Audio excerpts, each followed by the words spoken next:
ko nta yandi mahitamo asigaranye akavuga ati nakibyarira umwana hanyuma se abanyamahanga ko bagurana n'uzana n'intanga kandi ubu ngubu iki kiganiro cyakagombye kiza kivuga no kuri ectolife.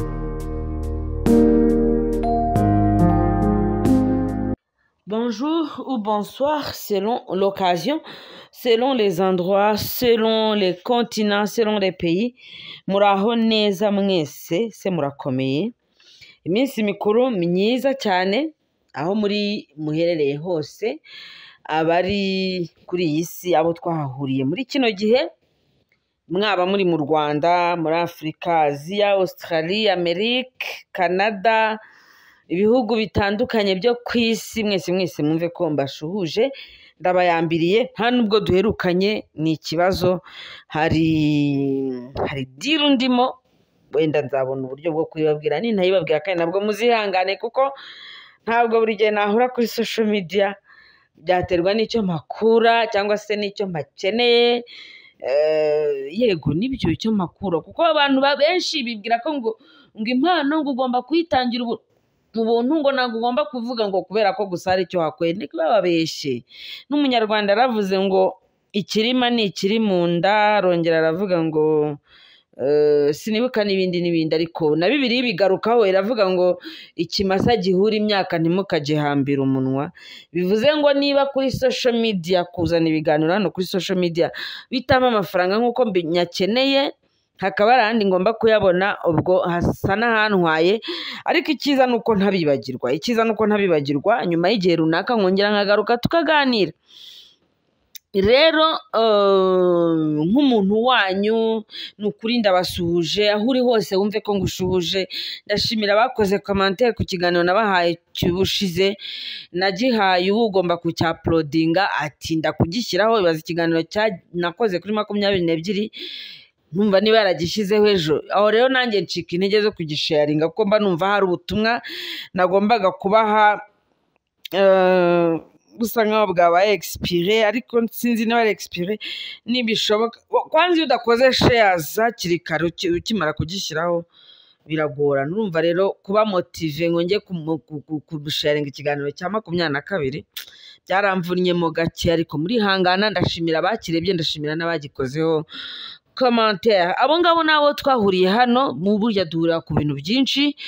Hari imyizerere imwe ivuga ko abantu nimuhura mugahuza urugwiro, mugagirana affinité runaka, mukumva hari ibyo murimo kugenda muhurizaho, akenshi na kenshi ngo muba mutabanye ubu ngubu, ahubwo ngo muba mwarabanye no mu buzima bwabanje.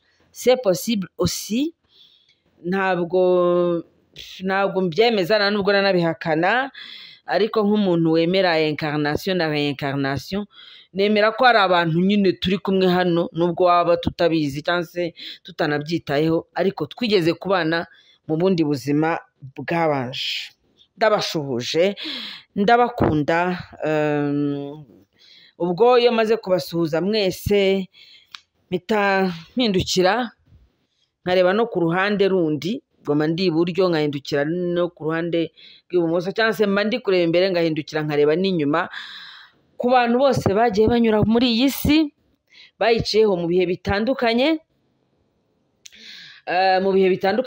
byabanjirije ibyacu, ndetse n'ibyo nabo twahuriye contemporain, aho twahuriye mu gihe kimwe bakahadusiga.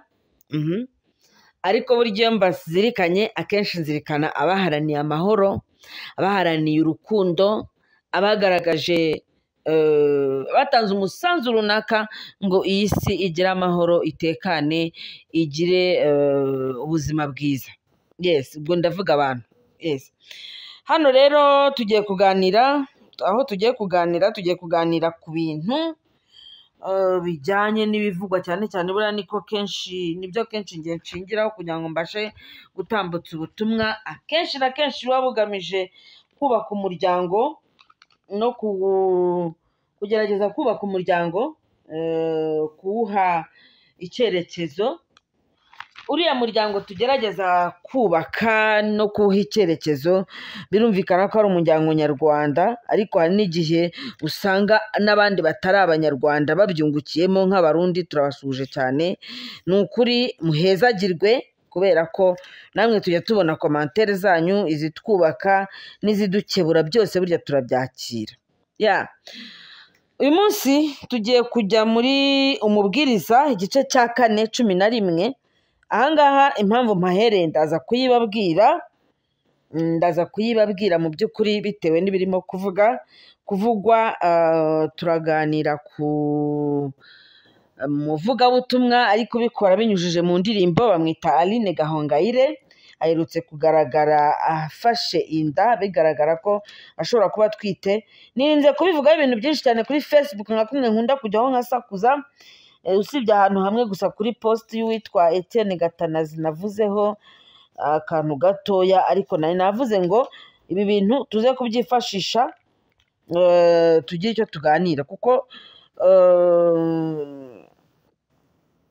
nemera ko ibiba birimo kuvugwa cyangwa se cyane cyane impamvu wenda mvuga ngiye kubivugaho ndagira ngo mbanze nisegure abantu bitwa abavugabutumwa, abantu bitwa abakozi b'Imana, bamwe muri bo nkabita abakoramana kuko ntabwo ariko bose ari abakoramana.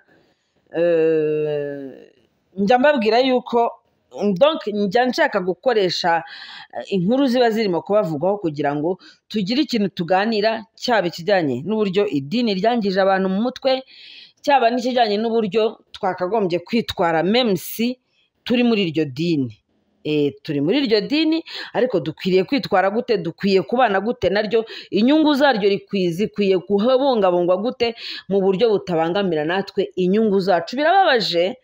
Birababaje kubona ushobora kuvuka wenda tuvuge ugasanga iwanyu ni abakatolike, c'est un exemple que je vais donner, hanyuma ukajya mu idini ukarijyamo uri akana gatoya, ukagira imyaka 10, 15, 20, urangije segonderi, ugahita unavuga uti rwose kubera impamvu izi n'izi ukazitondekanya, kubera izi impamvu ngiye mu gipadiri cyangwa se ngiye mu kibikira. Hanyuma ukazisanga uri mu kibikira. Ntabwo mvuze ko ababikira bose bibasharirira, ariko bamwe birabasharira ariko ntibabikubwire we, kubera ibyo ndi busobanure, ugasanga ari aho wenda tuvuge afite imyaka 55, 60, arataha ubukwe bw'abana bw'abuzukuru babo bangana. Abo bangana barashyingiye, hanyuma igihe kiragera barimo barashyingira n'abuzukuru. Sinzi wenda kuri 70 ye ashobora kuvuga ati byari byose buno buzima nanyuzemo, ntabwo nzi neza niba narabayeho ubuzima nagombaga kubaho. Wenda akaba yagira remords pourquoi pas, ntabwo mbizi, nta rugero rw'uwo nzi wicuza, ariko ni urugero rumwe. Urwo ni urugero rwo kutabyara kandi ukareka kubyara ariko bisunitswe n'idini.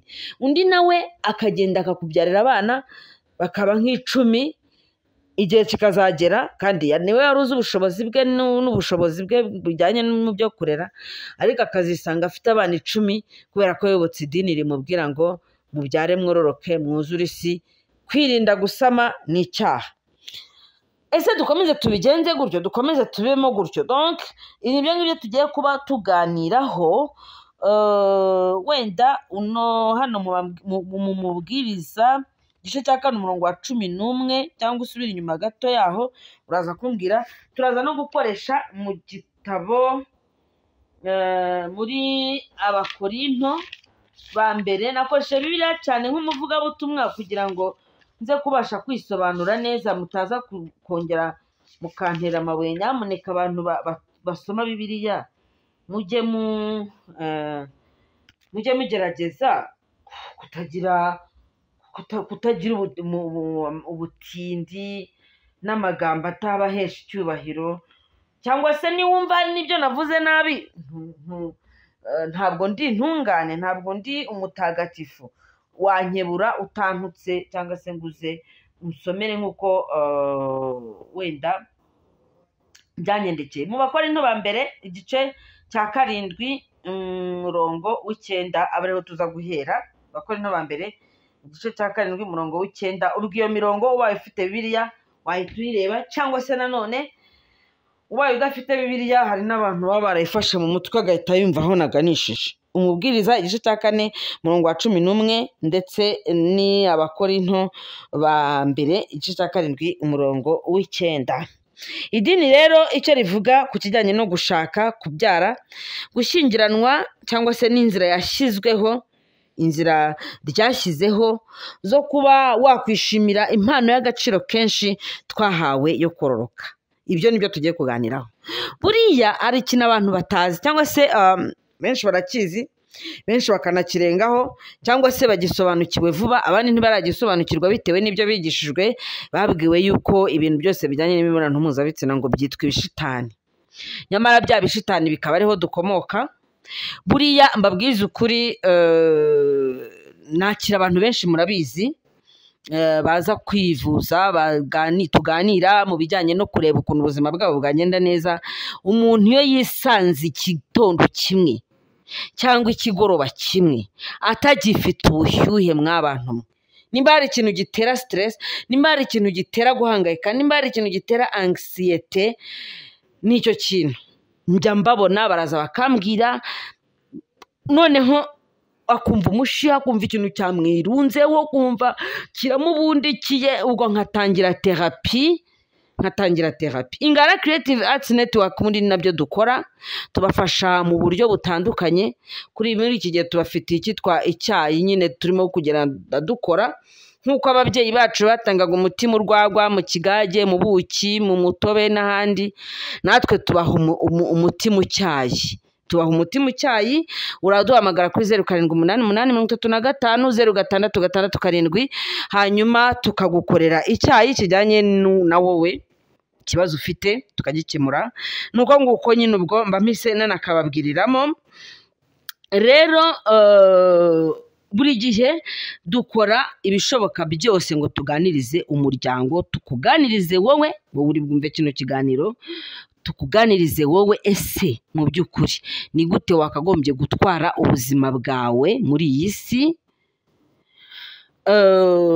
hamwe n'inyigisho z'idini zihari, ariko nanone utibagiwe ubuzima bwawe, utiyibagiwe.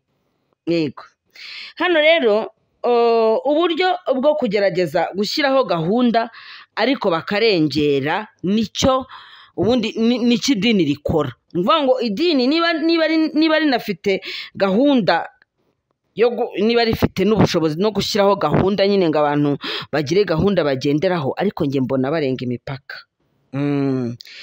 imipaka, bakajya mu ngo zubatse bati mubyare mwororoke mwuzure isi, bimwe navugaga mu kanya.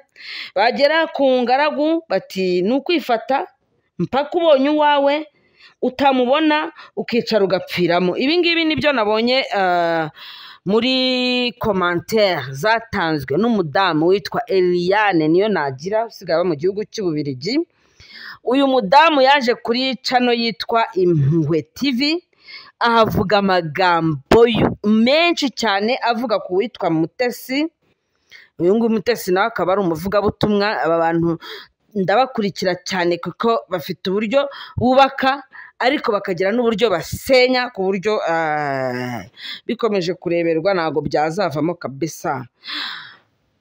Eliane ati niba yaramaze gutandukana n'umugabo yakagombye kuguma aho ngaho ntiyongere gushaka, hanyuma akirerera abana. Mw'abantu mwe, ibi bintu abavuga, ibi bintu abavuze koko mu by'ukuri ese ni umurongo w'idini? Abakuriye amadini namwe muzatubwira ariko ngira ngo hari bakurikira ibijyanye na ngo bakurikiza Bibiliya, ariko ukareba ugasanga mu by'ukuri biraza bikica abantu benshi mu mutwe. Abantu bakabaho bashaka gushimisha idini, bashaka gusatisfeza amahame aba yarashyizweho n'imirongo migari ngo iba yarashyizweho cyangwa se n'imyumvire ya sosiyete runaka, maze abantu bakabaho ubuzima mu by'ukuri butari ubwabo, bakagira ubuzima babamo ku manywa, bakagira n'ubuzima babamo nimugoroba, intambara zikarota.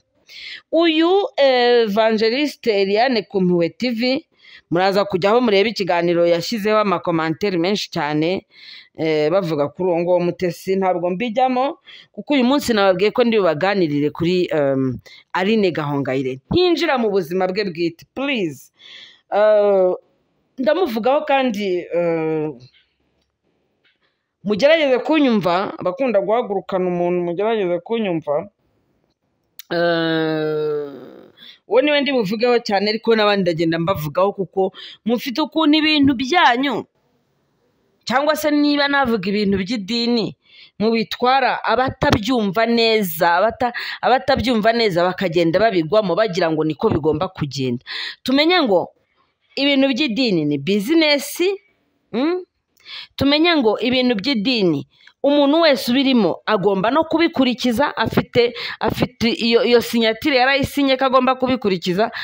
Kuko nabonye hari n'abarimo kuvuga kuri iriya nyogosho y'abari abakobwa bitwa Vestine na Dorcas, ngo n'inkweto bari bambaye ngo za botine. Ese bariya bana wowe batakayambarira botine ngo ni iz'abasitari? None se nyine si abasitari?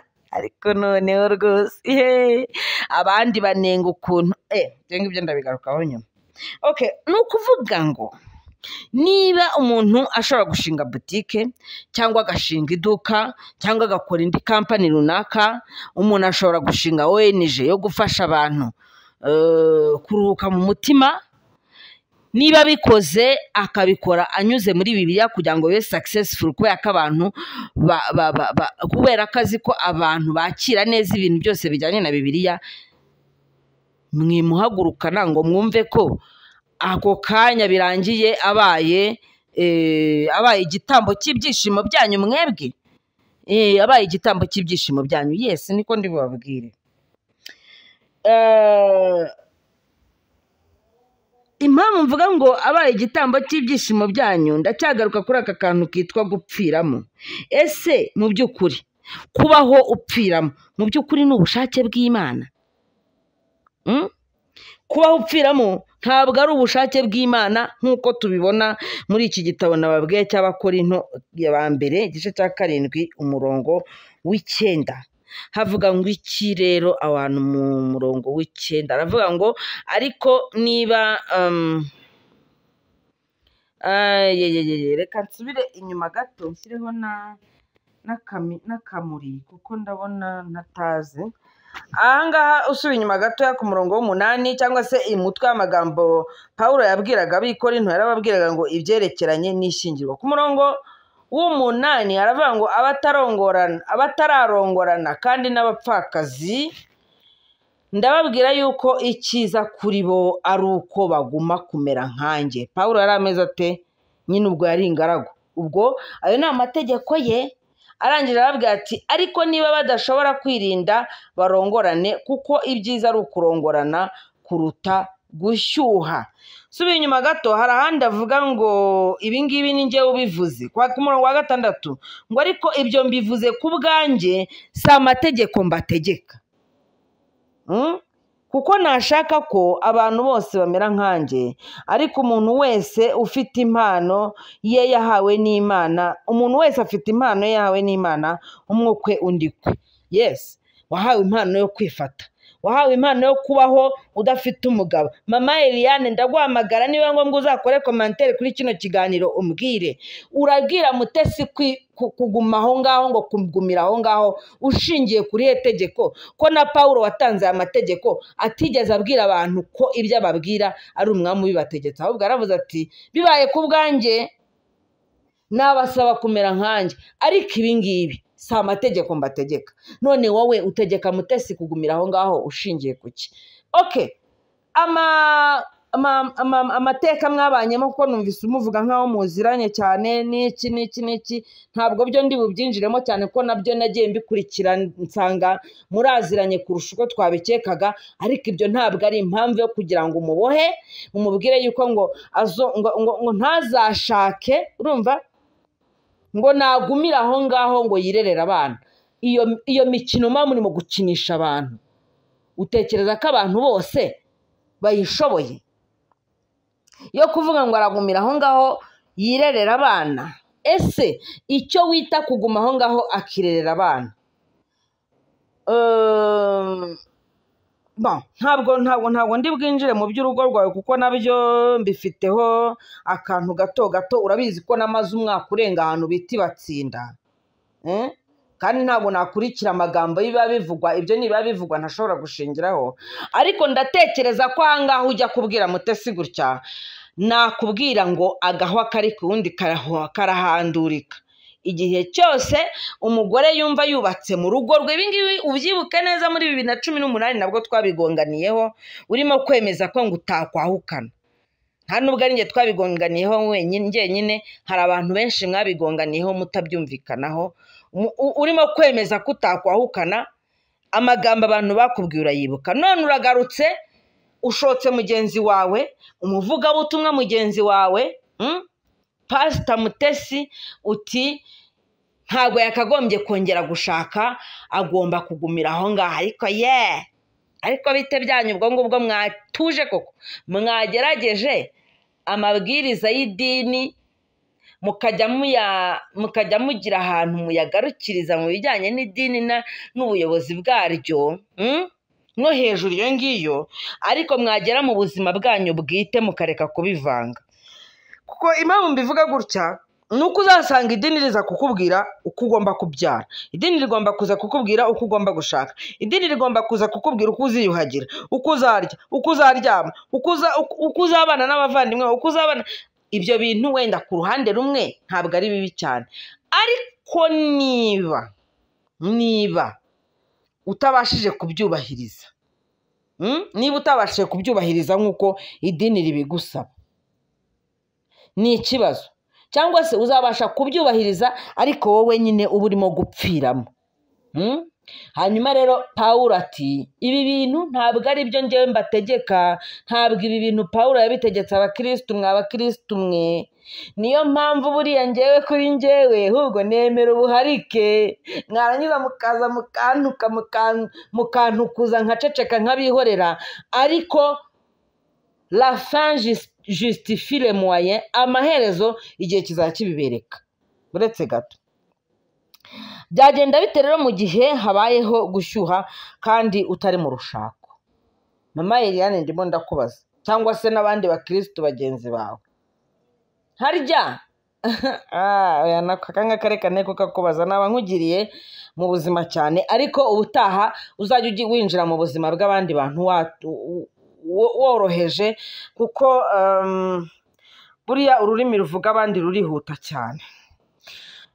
Hano rero ushobora kuba waragumiwe, cyangwa se ukaba wararushenye, cyangwa se ukaba waradivorishije, cyangwa se uwo mwashyingiranywe ari kure, ashobora kuba arwaye, ashobora kuba ari mu mimerere yo kutagufasha kumanura igipimo cy'ubushyuhe cyazamutse, ubwo sinzi uko uzajya ubigenza. Ariko ahangaha nanjye nta tegeko mbategeka, nk'uko Pawulo yababwiye ati si itegeko mbategeka. Ariko bite byanyu mwagiye mureka kuvangavanga ibyo Pawulo yatanze nk'inama, akanagereka akababwira ati si itegeko mbategeka, mukareka kubivanga n'icyo mwita itegeko. Ngo buriya ngo none se ngo ngo ko ashatse bwa mbere, ngo agashaka bwa kabiri, ngo agashaka bwa gatatu, ngo nashaka azashake n'ubwa 10. Ubwo hase mutandukaniye n'aba bandi basanze Yesu bakamubaza ngo umugore yashyingiranywe ngo n'abavandimwe 7, ngo umwe apfa, undi apfa, ngo mwizuka, ngo uwo mugore ngo azaba ari uwande. Muri kuvanga. Niba ashatse urugo rwa mbere ntirumukundire, ngiye ku bwanjye yashaka n'urwa kabiri, n'urwa karindwi, n'urwa 9, n'urwa 10. Ntabwo numva ikintu gituma mumubohera aho hantu. Muri 2018 rero nibwo wenda ngeze ku mutwe wihuta, cyangwa se ku mutwe nyamukuru w'ikiganiro cyanjye uyu munsi nabateguriye. Muri 2018 nibwo inkuru yashyushye cyane, ubwo Aline Gahongayire byavugwaga ko yamaze gutandukana n'uwo bari barashyingiranywe ari we Gahima Gaby. Icyo gihe rero yavuze ijambo ritavuzweho rumwe ryerekeranye n'aho yatangarije iby'isenyuka ry'urugo rwe. Nk'umufana rero icyo gihe 2018 nari nsohotse kuri radio, nari umufana, ariko n'ak'ubunyamakuru kakindimo, hanyuma ndimo kwinjira mu mwuga w'ubuvuzi bwa Kinyarwanda, n'iki umunyamakuru abanteze mikrobo. Ntago nicuza ibyo navuze icyo gihe, nako ndaje mbibabwiye. Nk'umufana cyangwa se nanone wakundaga indirimbo ze ariko nanone ntari umukristo cyane, kandi noneho bikaba mu bisanzwe muri gahunda twihaye yo kubaka muri ICAN twariyemeje yo kuvuga ku muryango, kubiwusenya, kubiwugarije, ku byakorwa ngo wongere gusanwa. Ubwo umunyamakuru umwe wenda nanone ntari buvuge cyane, ubwo umunyamakuru yansuraga akambaza kuri ibyo bintu bya Aline, namusubije nkurikije amakuru nari mfite. Uti rero amakuru wari ufite n'ayahe? Icyambere amakuru nari mfite nuko nari mfite amakuru ko Aline yamaze gutandukana n'umugabo we. Cyo ni icyambere. Icya kabiri ku makuru nari mfite nuko nari nzi neza kandi ntabishidikanya ko ari umuhanzi uririmba indirimbo zaririmbiye Imana gospel, kandi ko banabita abavugabutumwa nyine babuvuga babicishije mu ndirimbo. Icya gatatu cy'amakuru nari mfite rero nuko numvaga ko abo bantu baba ari abakristo bashyira mu bikorwa ibijyanye no kwifata nk'uko ihame ry'ubukristo ku bijyanye no kwifata igihe waba udafite uwo mwubakanye rimeze, ari ryo ryari ndimo gusoma muri Bakorinto ba mbere igice cya 7 umurongo w'9. Icyo gihe rero navugaga iki? Nk'umuntu uri muri gakondo, nimvuga muri gakondo urabyumva ute? Muvuzi wa Kinyarwanda, sibyo? Mu bijyanye n'imyemerere uvuga ati nge ndi umunyarwanda, ntago ndi umukristo, sindi umusilamu, sindi umuyahudi, sindi iki. Icyo gihe navugaga ko nk'umunyarwandakazi utagendera ku myemerere y'idini mu buryo bweruye, ya idini nyine ya kizungu, nemezaga ko umuntu wese waraye wenyine ashobora kuvangirwa, kuba yateshuka, gucikwa kuko aba atanafite uwo bararana ngo amugishe inama. Nkavuga nti nk'umuntu wemera ubuharike, icyo gihe nge nemera ubuharike kandi n'ubu nibwo nkemera. Mu byo navugaga nti Aline yakabaye afite umuntu nubwo bataba bahura buri munsi, ariko nibura rimwe cyangwa kabiri mu cyumweru akamumara irungu. Aho nari mpagaze na n'ubu niho nkihagaze. Sinemera ko twakubahiriza amahame y'idini ari mu nyungu zaryo hanyuma twe tukiyibagirwa. Icyo gihe nyine natanze ikiganiro, ntanga igitekerezo nk'umunyarwandakazi, ntanga igitekerezo nk'umuntu w'umumama wibana. Anytime ushobora kugongwa n'icyo kintu nacyo kijyanye no kuba wamara umwaka 2-3 nta muntu muhuye, numva mugiriye impuhwe. Ibyo namuvugagaho nubwo abafana be babihagurukanye bakampagurukana nabi, nge numvaga ndimo kumuvugira neza ahubwo. Ariko nawe nyine agiye ku kiganiro aravuga ati hari abantu bambabaje rwose, harimo n'umumama umeze gutya na gutya. Ndavuga nticyore ibintu navuze, nzi ko mvuze ibintu byiza, nzi ko mvuze ibintu bisobanutse, abantu bakwiriye kwibohora ingo y'idini. Bihindutse yuko ninjiye mu buzima bw'umuntu, ntago twinjira mu buzima bw'aba bantu please. Aba bantu baba ari abasitari. Ni nayo mpamvu nyine ni ukuvuga ngo niba ushaka gufotora inda yawe ukayerekana ku muhanda cyangwa kuri iyi mihanda ya social media, uba ugomba no kwitegura ko bagira icyo bayivugaho. Ni urugero, niba ushaka gushyingiranwa ubukwe bwawe ukabushyira kuri social media, abantu bemerewe kugira icyo babivugaho. Niba ushaka kugirana n'ikibazo n'umugabo cyangwa se n'umugore wawe ukaza kubivuga kuri social media, wowe wemereye abantu ko bagira ibyo babivugaho, sibyo? Tujye twumvikana kabisa. N'abaza kurakazwa nuko ngo tubavugaho, buriya muba muri ntago nzi niba muba mufite ukuri, wenda hari ko muri abafana mukavuga muti kubera icyo yakoze ku muntu wanjye, ariko ntabwo ari icyaha rwose kubavugaho. No. Kibi nuko abavugaho ibyo batitangarije hano hanze. Icyo gihe rero nawe n'imijugujugu y'abitwa barokore n'abafana ba hatari kabisa banshinjaga ko ngo navuze Aline nabi. Aho nkoze ikiganiro hose bagahita bahurura bakarundaho komenti zintuka ngo sindasaba Gahongayire imbabazi. Bibaye aho baranzengereje kumva nta nakoraga ikiganiro najya kubona nkabona baje ari nk'icumi. Mugwiza utari wasaba Aline Gahongayire imbabazi, ntabwo rwose tuzumvikana, uri umugore mubi ujya mu magambo ukumva ibintu, we kubera iki wavuze kuriya. Abantu bitwa abafana burangiye baransetsa. cyakora Mutesi yabavuze neza, yaravuze ati ntabwo bajya babaririza impamvu iyo bagukunda baba bagukunda, urumva waba umunyamafuti waba utari umunyamafuti nta kintu biba bibabwiye. Ibyo ngibyo ni byiza nyine, niba ufite umuntu ushobora kukugwaho n'ubwo waba uri mu mafuta ariko akayabundikira, natwe twese twifuza bene uwo muntu, kandi ntabwo nabarakariye nimuhumure, oya ntabwo nabarakariye, nta nubwo ndi bubasabe ko munsaba imbabazi, oya ntabwo ndi bubabwire ngo ubwo mwantutse cyagiye mumpora ibintu ibi none ubundi mu Kinyarwanda bavuga ngo ikira, baravuga ngo umutego wanga ikinyoma ngo ushibuka nyirawo agihari.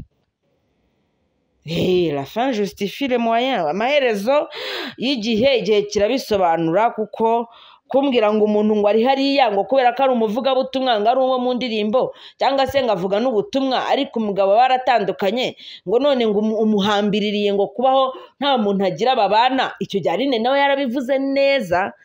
Umva abantu bajye bakurikira ariko amagambo buriya mu Kinyarwanda bavuga ngo utazi irengero ry'amagambo ngo agira ngo umuyaga ni igaju. Aline nk'umuntu waje nkavuga ngo aba wenyine, kuko nzi ko yatandukanye n'umugabo we, yahise aza aravuga ngo ari ndavuga ngo manyenyine se turararana. Aha okay, noneho ni ukuvuga ngo tujye tubisobanukirwa tunabimenye neza yuko umuntu ashobora kuba muri gospel, ashobora kuba apotre, ashobora kuba umuvugabutumwa, ashobora kuririmba, ashobora guhanika amajwi, ashobora kuyobora korali, ashobora kuba n'umukoraliste, ashobora no kuba papa, ariko akaba ari bizinesi ku buryo utagaruka ngo wubahirize amategeko tuzi y'idini. Icyo gihe yahise atumara impungenge, wenda nuko abantu benshi batanabikurikiye, ba bantu b'abafana nyine n'ubundi bagufana, waba mwiza waba mubi cyangwa se waryoshya wabishya, bagufana byanze bikunze, mu mvura no mu zuba baragufana, mu gitumbiko no mbese hose baragufana. Ntabwo bigeze banumva ako kantu, ariko ubwo ndakabibukije, ubwo abakumvise cyangwa se n'abatarakumvise, abakumvise bakakarenza ingoye bakanga kubitindaho, mubyibuke yarivugiye ati ari ndavuga ngo ndarangiye nyine turararana. Ubwo nyine nk'umuntu udashaka amatiku no kubikomeza cyane, kuko mu by'ukuri ngemba numva nifuza kubana n'abantu amahoro, icyo gihe sinabyitayo, naravuze nti okay, ubwo igisubizo aduhaye twese nk'abantu baba bumva ko gospel byanze bikunze uyirimo agomba kuba ari umuntu ugendera ku murongo, nibura icyo gisubizo turakibonye. Binatuma icyo gihe rwose gukomeza kumva gospel ntabishishikarira cyane. Ariko rero n'ubundi ni hahandi still, iyo numva nshaka kuruhuka ntabwo nabura gufata wenda tuvuge nk'iriya ndirimbo aririmba avuga ati warampishe, cyangwa se akavuga ati ndanyuzwe, ni indirimbo ebyiri zijya zimfasha rwose tutabeshyanye. Hagati aho rero inkuru y'umwana isubira inyuma, reka nsubire inyuma gatoya. Nkimara gukora ikiganiro kwa Sabe, hagati aho ngaho nkimara gukora ikiganiro kuri iyo cano nababwiraga, umuntu yarampamagaye, umugabo arambwira ati nitwa Gaby Gahima, ndagushaka ngo tuzaganire, ndanabyemera. Hanyuma nyuma ndicara ndatekereza neza, ndavuga ariko ibi bintu byatumye abafana ba Aline bampagurukana, ninjya kuganira n'uriya mugabo noneho bizaba byitwa iki? Njyewe mbivugaho ndabivuzeho numva ndi kumudefanda, ahubwo biza kubyara kuntuka.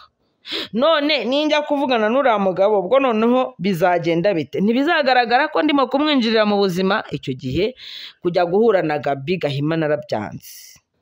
Yes, bwa mbere nari nabimwemereye tukivugana kuri telefone, ariko nyuma ndicara mbitekerezaho numva ntabwo byaba ari byo, kuko mu by'ukuri byari kuba ari nko kumwinjirira mu buzima. Ikindi byari ukuba mu by'ukuri ari ukumwandagaza, kandi mu buzima buriya ntuzabeshweho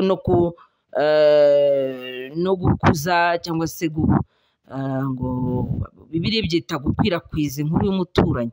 Sorry, ntabwo nibuka neza uwo murongo ukuntu uvuga, ariko Aline ni umubyeyi mugenzi wanjye, ku buryo ntabwo nari gufata umwanya wo kujya kumushakisha ngo umugabo amamagare tugende twicarana ahantu.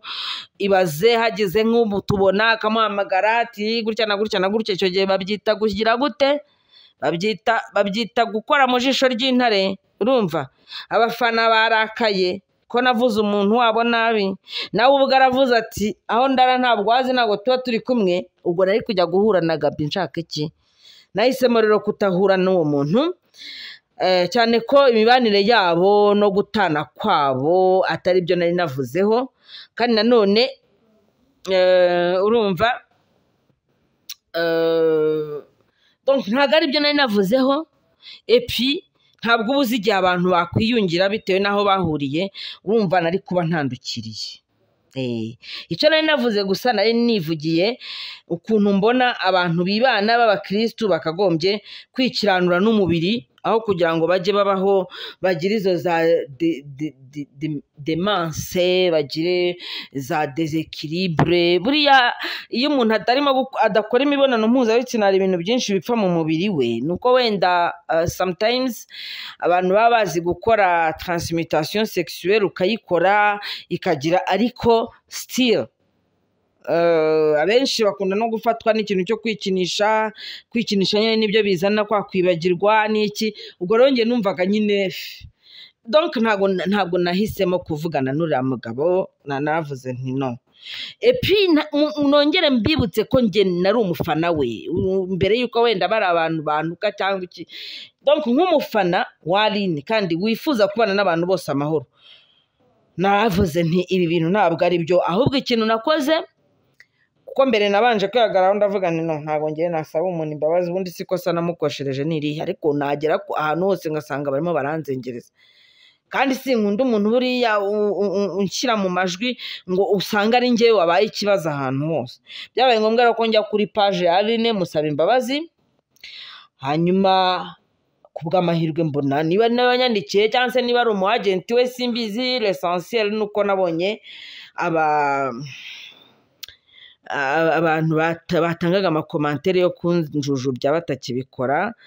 Buriya rero abantu benshi batinya gusaba imbabazi bavuga ngo qui s'excuse s'accuse, ariko ntabwo ariko bimeze.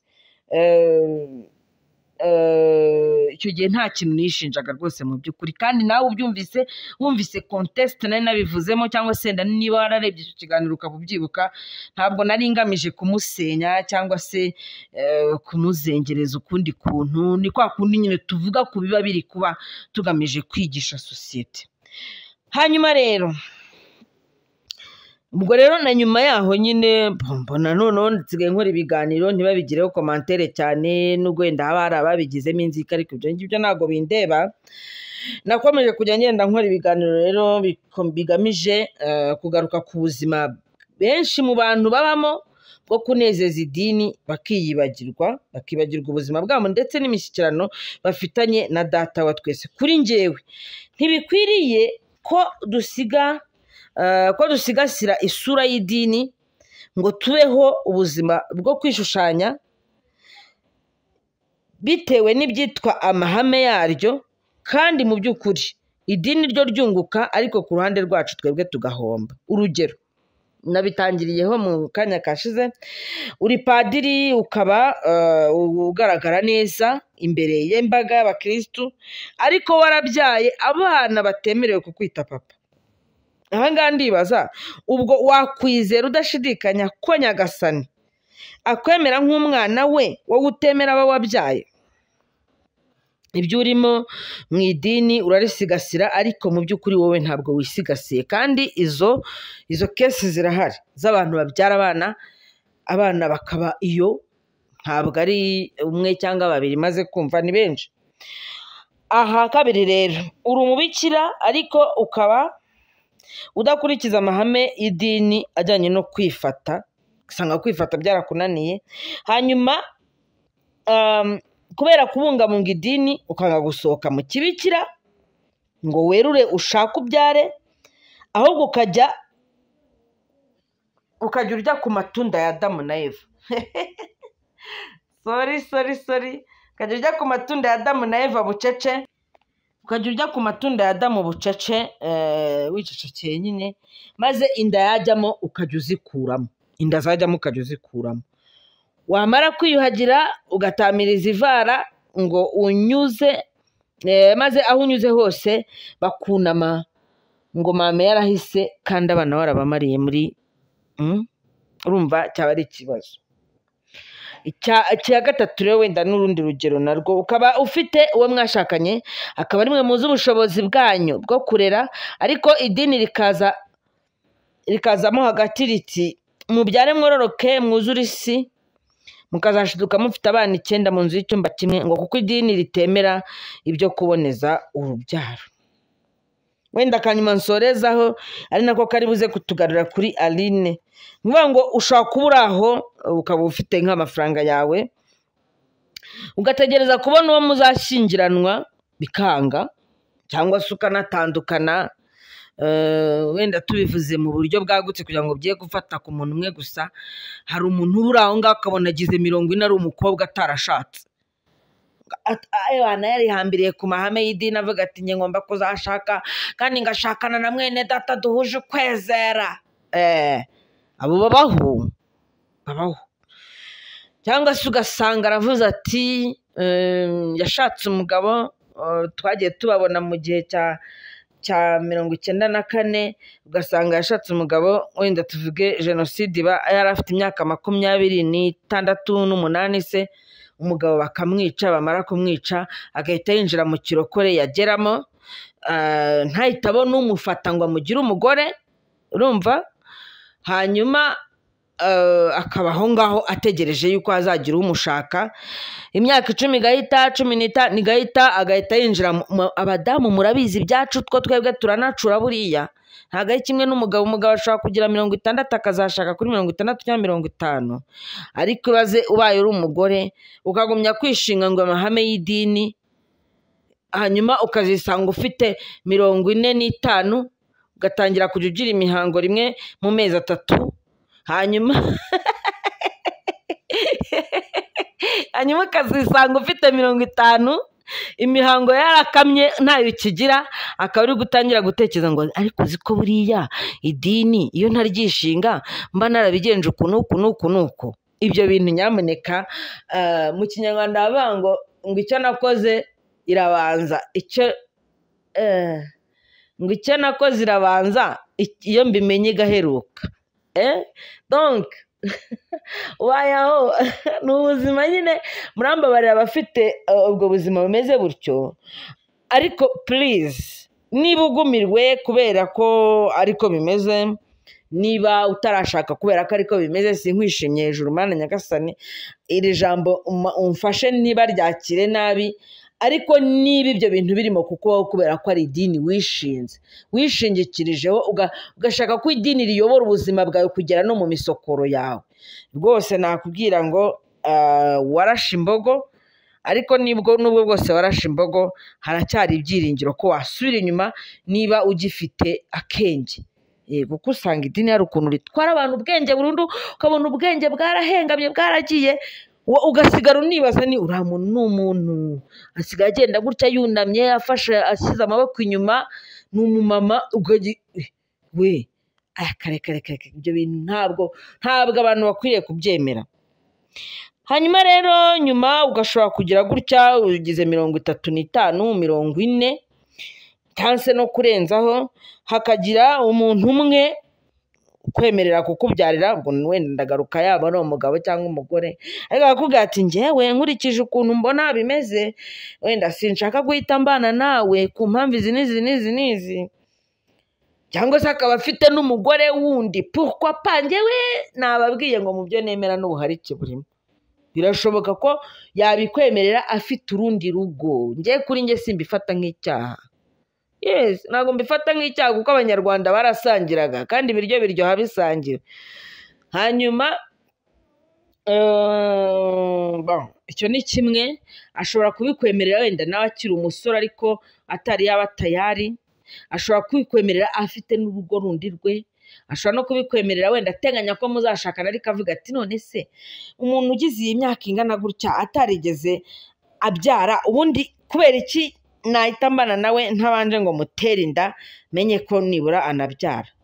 Icyo ni kimwe.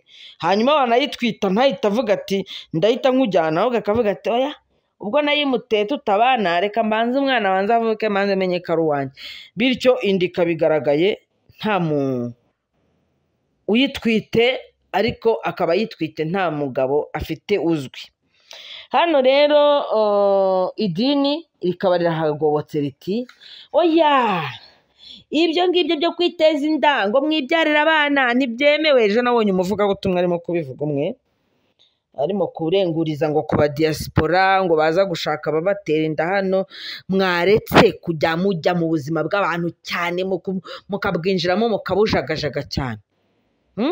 Mwaretse, kuko hano iyo murimo kuvuga ngo uyu muntu ngo naramuka agerageje kubyara ngo azaba yikururiye umujinya w'Imana. Ese nacura atabyaye nibwo atazaba yikururiye umujinya w'Imana? Ngewe ako kantu muzakansubize. Ubundi ngewe nakuze mu Kinyarwanda umuntu wese ushaka ukwanga mufite icyo mupfa gutuka ngo gapfa utabyaye. Yes, ariko ntabwo numva ukuntu idini none ari ryo riri kudutuka ngo gapfa utabyaye.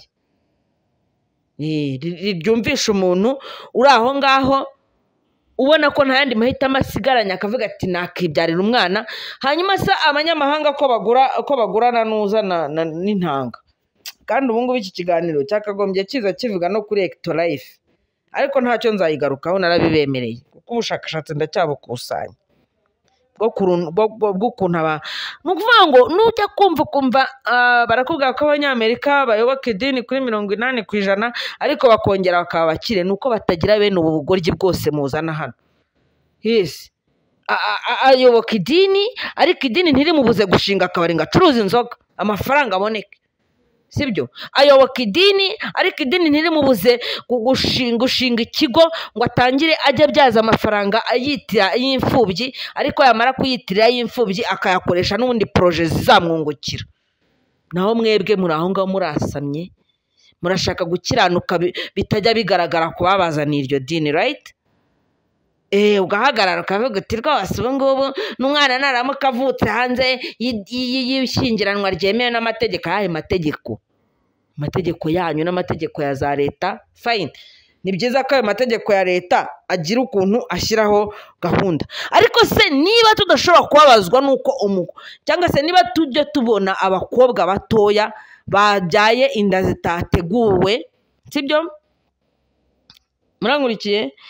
Wenda tukababazwa nuko abo bana bazabaho bagiye kubabyara batarabateganyiriza n'ibiki aho ngaho, kandi tukumvikana koko nk'abantu bafite impuhwe bari abakobwa bagiye kubyara bataragira imyaka, kubashobora no kuharwarira izo bita za fistule, imyanya ndangagitsina bitari yakomera, yabyara ugasanga bibyaye ibibazo, n'uwo mwana nawe akavukira muri ubwo buzima. Abo ngabo batubabaza. None niturangiza duhindukire, umva ukuntu Abanyarwanda, niba ari Abanyarwanda, niba ari Ubukristo, niturangiza duhindukire twongere tunababazwe n'umumama, sibyo, wagize ibibazo tuzi yagize, hanyuma akaba yagize gutya akabereka ko atwite, noneho duhite twemeza yuko ngo yagiye guhemukira Imana. Ariko iyo Mana, hariho niho mbitira abakoramana. Imana ishaka ko dupfa tutabyaye sibaho? Imana idutuka ngo dupfe tutabyaye ibaho?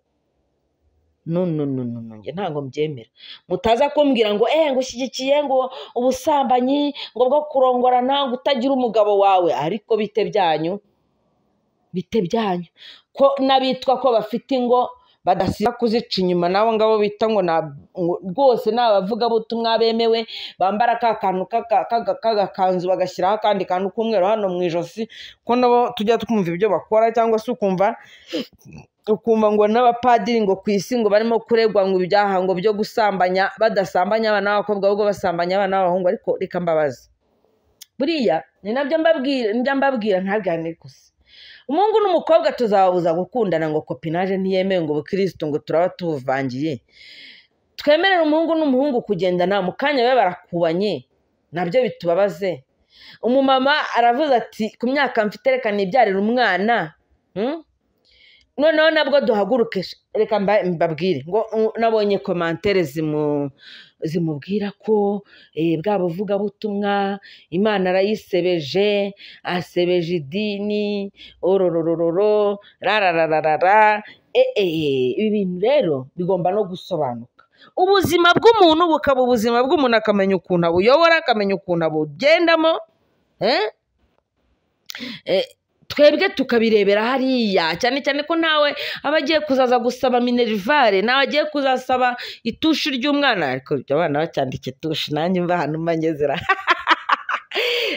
nta muntu azaza gusaba ikaye y'umwana ntago azakubwira ngo mbabarira dore nabuze mituweli dore yirirwa zitangira abandi ntago azakubwira ngo yabuze aho amuryamisha ariko we mutaratwite dore atwite atarashingiwe none se mu by'ukuri tutabeshyanye sibyo tutabeshyanye kandi reka manuke hasi tubwizanye ukuri mu by'ukuri ugiye kwitegereza ukareba abantu bavuka batavutse ku ngo zashyingiranwe mu buryo bwemewe wababara ese nta bumugisha barimo nyamara reka mbabwire tuzi abantu benshi cyane bavutse bitanyuze mu gushyingiranwa kwa ba se na ba nyina ariko mu by'ukuri bakaba barabaye umugisha kuri iyi si kuva bayigezeho kugeza bayivuyeho tuzi n'abandi bavutse mu buryo bwemewe bavutse kuri ba se na ba nyina mu buryo bwemewe n'amategeko ariko baje kuri iyi si bayibera umuvumo bimwe bya nyuma mujye mureka rero guhita mwihuta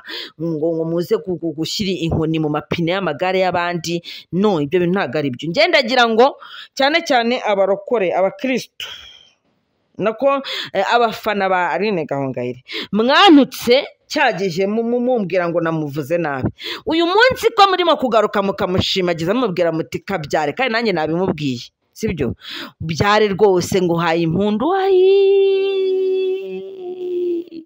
hariya nambaye ka kenda uretse numve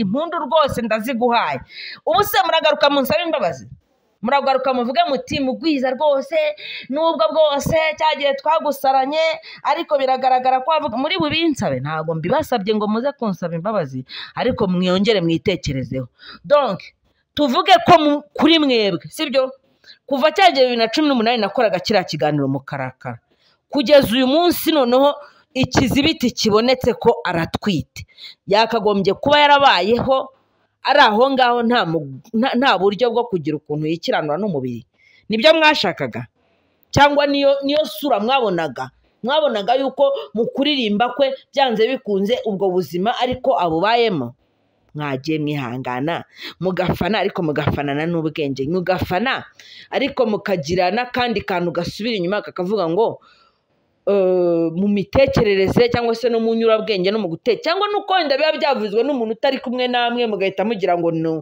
mugahita muvuga muti buriya ni opposition ntabwo ari opposition ahubwo njye abakristo ndabakunda numva nabakebura numva nababwira nti tubigenze dutya na dutya na dutya na dutya ntabwo umuntu akwiriye kubaho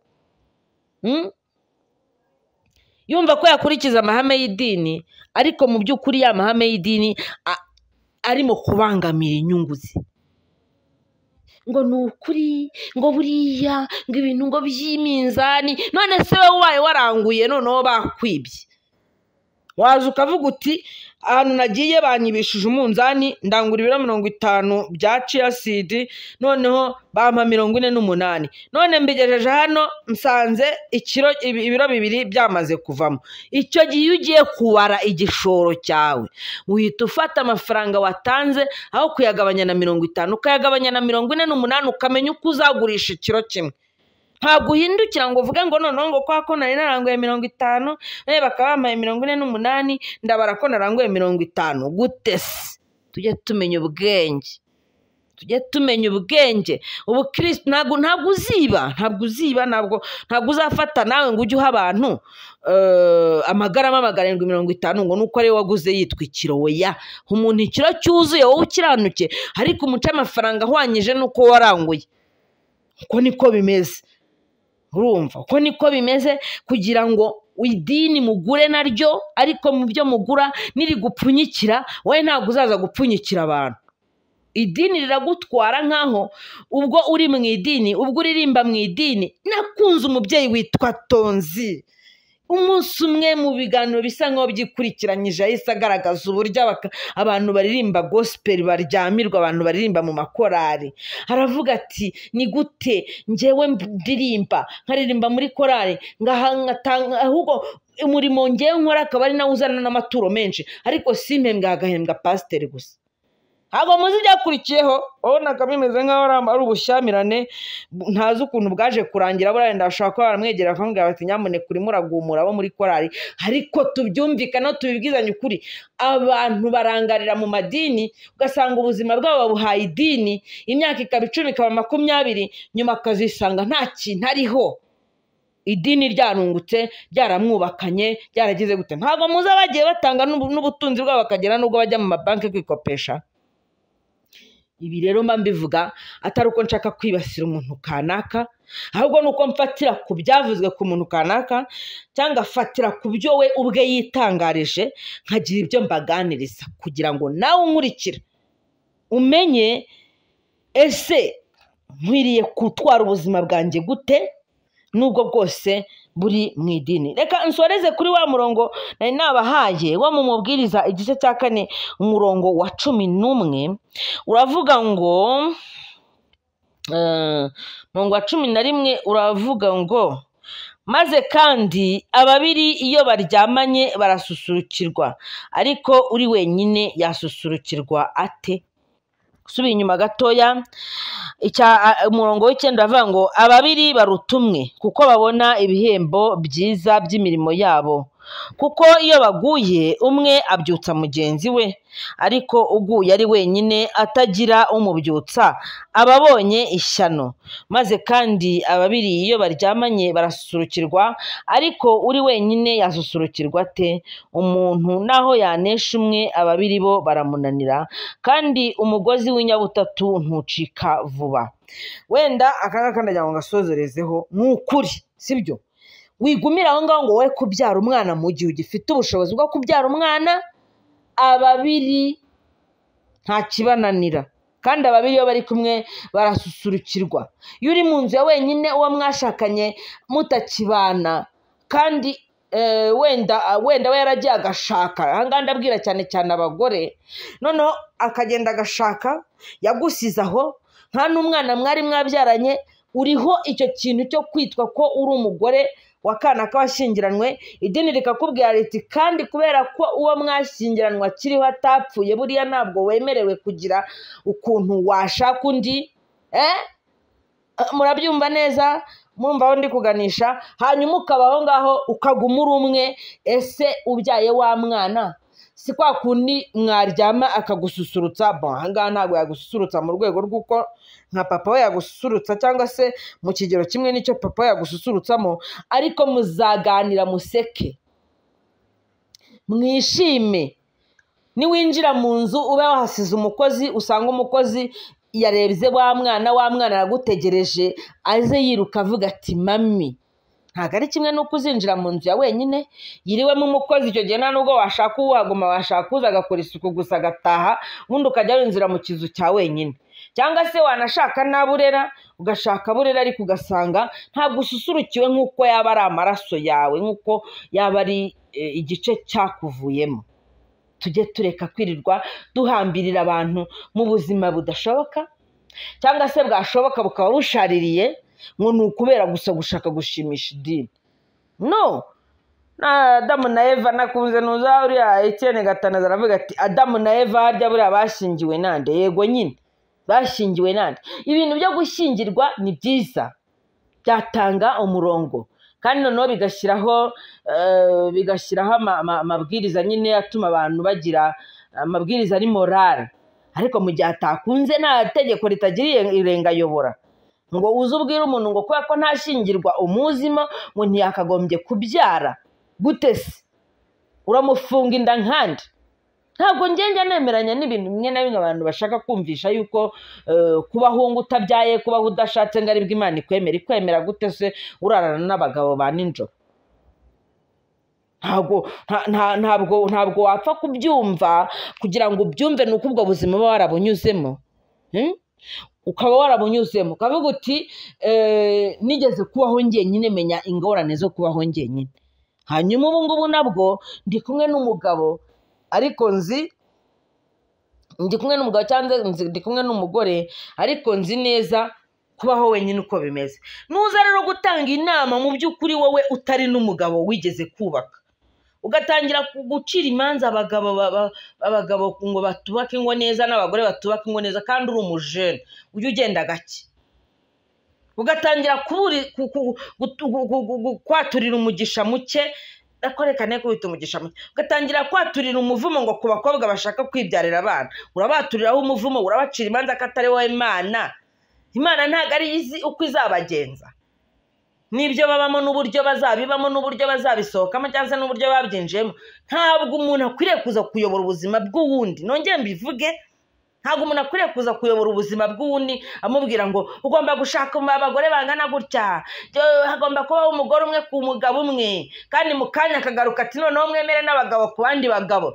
Harya ubundi ubwo ndacyabibaza, ari ukugira ubworoherane ku bagabo ku bandi bagabo n'abagore ku bandi bagore, no kuba twakorohera umugabo wavuga ati ngewe ku mpamvu iyi yiyiziranyeho n'uwo bashakanye, turazana undi muntu wa kabiri tube batatu, noneho tugire inyabutatu. Ni nacyo Bibiliya ivuze hano muri mu mubwiriza, hari ahantu havuga ngo 4:10 umurongo w'10 uravuga ngo uravuga 11 uravuga ngo maze kandi ababiri iyo baryamanye barasusurukirwa, ariko uri wenyine yasusurukirwa ate? Umuntu naho yanesha umwe, ababiri bo baramunanira, kandi umugozi w'inyabutatu ntucika vuba. Wabwirwa n'iki niba uyu mugozi w'inyabutatu ushobora kuvuga ko ari umugore n'umugabo n'umwana, ukaba umugozi w'inyabutatu, sibyo? Kimwe n'uko ushobora kuba umugabo n'abagore babiri cyangwa umugore n'abagabo babiri. Jewe ntago nshaka ibintu bizatuma tumera nkaho duhora duhanganye n'ikitugendamo. Ikintu kikugendamo cyitwa ubushyuhe. Twabibonye mu Bakorinto ba mbere 7:9, sibyo? Ikintu kikugendamo ni ubushyuhe, kandi ubwo bushyuhe warangiza ukaza ukabwira umuntu uti none rwose niba bidashobotse ukashaka urugo rwa mbere rukakunanira, ubwo rekera aho ngaho wirerera abana. Mama Eliane, please, ntabwo numva ukuntu ufata ubuzima bw'umuntu ukumva ushaka kubuyoboza amahame na Pawulo ubwo yavuze ngo ibi si ibyo mbategeka. Reka mbashimire mwese. Uyu munsi ntabwo twagiye cyane muri bya bintu by'inyandiko, ariko n'ubundi turi kumwe mu bijyanye n'umuryango, kuwubaka, kureba icyawuteza imbere, kureba ukuntu twabana n'ibingibi nise amabwiriza n'amahame n'amategeko, uko twabana nayo kandi tukayoboresha ubuzima bwacu, bityo tukaba kuri ino si tuyishimiye, hanyuma tukazanayivaho tuticuza. Uzi kuzava kuri ino si wicuza? Ni ukuri, nimba ari ikintu kizambabaza ni uko nazava kuri iyi si nicuza ko ntavuze icyo nagombaga kuvuga mu gihe cyacyo. Ariko ndabizi neza ko nubwo bidashimisha benshi, ariko ndinigura. Ngewe sinshaka ikintu kizatuma mfunga ijisho bwa nyuma mbwira Imana ngo Mana, ngiye ntavuze ko nemeraga ko abantu bakagombye kubaho gutya na gutya na gutya. No, ubu buzima tububaho ni ubuzima bugufi. Mureke tububanemo neza, mureke tububaneho twubakana aho gusenyana. Ciao. Ni Mugwiza Jerry, iyi ni Icon TV. Reka tuzongere ku kindi kiganiro nanone.